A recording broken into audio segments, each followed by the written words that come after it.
Hi there, my name is Billie Whitehouse. I'm the CEO and founder of a company called Wearable X. And now we design technologies that help you feel.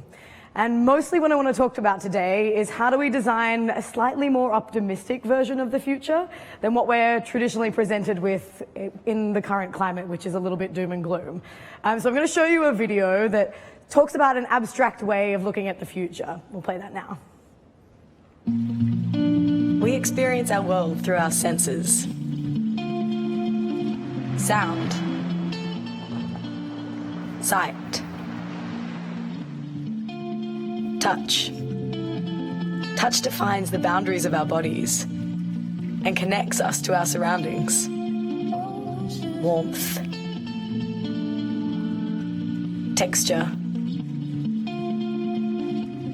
movement. Your senses can ground you or transport you. What if a song played out across your body? What if every touchdown touched you? What if your skin helped you stay mindful of yourself? We're creating a universal language that connects us through our skin. We're tapping into a primal part of the human experience, reimagining our oldest way of knowing ourselves, each other, and our world.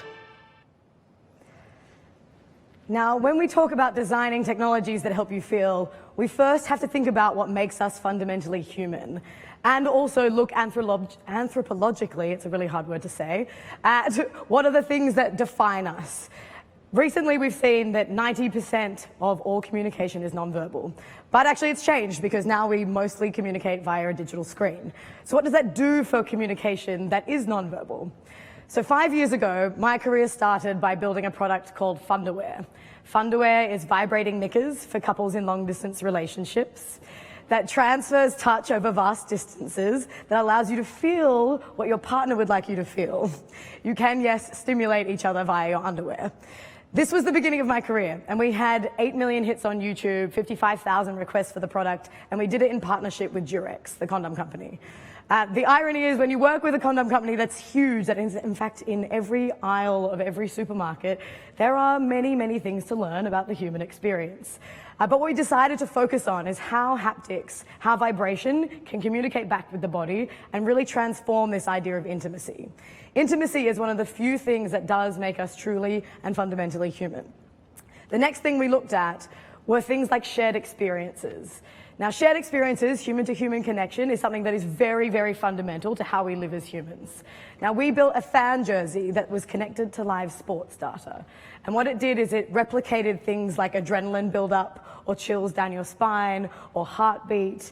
And you could then feel what your favorite team was going through, whether you're watching at home or whether you're in the stadium.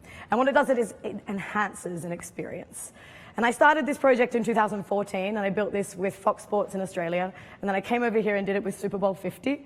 And then I went over to Manchester and I did it in the UK as well. Now, what we did when we were in the UK is we tested this on 3,000 children. Now, they actually was the hardest 3 days of my life because I was putting jerseys on and off kids all day and asking them how they felt about the vibrational sequences and whether they could actually create a memory system around those. Now, this is an odd thing to say, but I genuinely believe that everything in this world is vibration. And that's whether it's the way music travels through space, whether it's light, whether it's an object in time and space, but absolutely everything is vibration. And in creating this game of memory, what we realized is that people could actually feel and remember physical data. So I want you to take a minute and think about what that means. Has anyone ever thought that they've felt and understood what their data is or means? I've now spent the last 3 years deep diving on what that could be.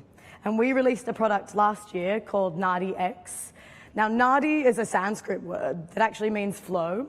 And we built a yoga product that has accelerometers and haptic feedback built in that allows you to talk back to your smartphone and it back to you about how to move into each pose.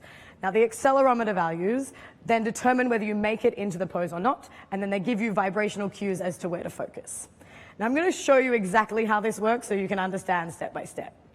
You connect to your smartphone via a Bluetooth module with a little piece of technology which we like to call a pulse. Now the pulse clips behind your left knee, and that's how you then transfer the information back to your phone. And the phone guides you with audio, step by step, and it asks you to set your vibrational strength. 99% of all of our customers use 100% vibration. And this is because it is this really interesting and very intuitive way of communicating back with the body. Now, once you're connected, you can go through and you can do a full 40 minutes of yoga, and it's step by step, or you can jump around and pick the poses you would like to work on. At the end of each pose, you'll be determined whether you make it into the pose or if you need to go back and have a look and try again. So this is the device called the Pulse. This is where the battery and the Bluetooth module sits. And we had to, honestly, try this on hundreds and hundreds of people to make sure we got it on the one spot on the body that doesn't get in the way during yoga. And truly, it took so much time. And everyone initially, when they see the product, they're like, oh, it must clip at the back. What you don't realize is that in yoga, you lie down half the time. And so that's the most uncomfortable place to put the Pulse. Now, this is our core capabilities. We manufacture clothing. We manufacture with sensors built in. We have to be able to do some machine learning to understand the values of the accelerometers to then determine whether you make it into the pose. But what I think we really care about is what are the things that make us really human? And how do we feel more human as we move into this very, very digital age? So I've specialized in haptics. Now, haptics, as I said before, just means vibration. It's the same vibration that's built into your phone. So even when you touch the center button, that has a haptic behind it. Now, the industry is expected to be worth $23 billion by 2023. And I truly believe that touch is one of the most unsung senses in our industry right now. We haven't thought about designing for touch. We've thought about voice. We've thought about visuals. We've thought about audio. But have you thought about how that actually makes your body feel? Now, just for a minute, I want everyone to actually roll your shoulders back and down. Take a big breath in. And realize how much that actually profoundly changes how you communicate with this world. And now that is fact. That is not me just being as woo-woo as I would like. That is true and honest science. Now, if we use haptics to then determine how you posture yourself in time and space, we can actually change how we think about our bodies. Now, I've been designing technologies like this for 5 years, but I truly believe that they belong in a future where objects can be enchanted rather than dominated by technology. And often people kind of frown when I say those things. What I mean by this is actually relates very much back to how in Shinto religion, they believe that every object has a soul. Now, the Shinto religion is the predominant religion in Japan, and they've had no problem with adopting robotics, automation, or technologies, because there isn't a dominant character. It's an equal and fair ecosystem where you relate back to the technology and it relates to you. Not one is dominant over the other, it's a relationship. And truly, if we start believing and building a version of the future where objects are enchanted, not dominated by technology, we start building a far more interesting ecosystem. So we focused on yoga for a couple of reasons. I had a personal issue with how much money I was spending on my yoga classes, and I was going 3 times a week, and they're $20 a class. I was often in a class of 50 people, and I wasn't getting nearly enough attention as I thought I deserved, and I was frustrated that I was spending so much money. So we wanted to be able to bring down the cost of being able to practice yoga. We want you to be able to roll out of bed into downward dog, but we want you to find the confidence to explore new poses as well. Now? Why yoga? Why enchanted technologies? Why haptics? Well, yoga pants have in fact outsold denim in the US, the UK, and in Australia for the last 3 years running. And we have looked at everyone's dominance on technology. Let's be honest, it feels like an extra limb. It's not going anywhere. We see it there, but we want to be able to change the way we interface with it. So this is what is happening in the wellness market and healthcare in general. We've spent more than double the amount of time in gyms and on our membership. We're now spending more money on our memberships, and yet obesity is going to cost the US government $80 billion this year. So there's an accountability issue, and we're not looking at the full ecosystem. It's not just about how much you exercise, it's also about how much you eat, how much you sleep, what your anxiety levels are like. And that means that we have to be able to come up with a holistic system around this.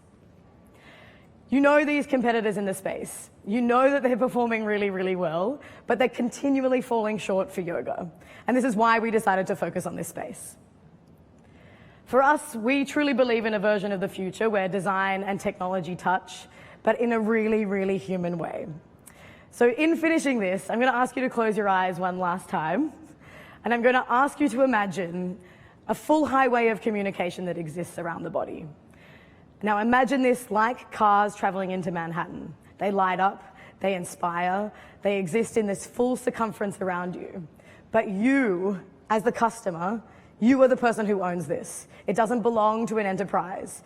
You are the person who decides whether someone else has access. And now, in this time more than ever, with GDPR compliancy becoming more and more important to enterprise, it's so, so important that the customer gets behind the people, the entrepreneurs, and the businesses that care about you. Thank you very much.